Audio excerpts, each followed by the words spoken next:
আলাইকুম সবাইকে। দেখতেই পাচ্ছেন আমার সামনে দুটি ফুড গ্রাইন্ডার রাখা রয়েছে। একটি হচ্ছে বাজারের লোকাল ফুড গ্রাইন্ডার, আরেকটি হচ্ছে একদম 100% চায়না ইম্পোর্টেড গ্রাইন্ডার।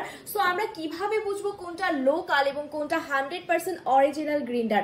লোকালটা কিন্তু সাইজে অনেকটাই ছোট, মাত্র 8 ইঞ্চি, আর অরিজিনালটা কিন্তু 10 ইঞ্চি। সো বুঝতেই পারছেন লোকালটা কিন্তু সাইজে অনেকটা ছোট। এছাড়াও কিন্তু মশলাগুলো ব্লেন্ডিং হবে না এবং সামান্য একটু পানি পড়লে কিন্তু মোটর জ্বলে যাবে।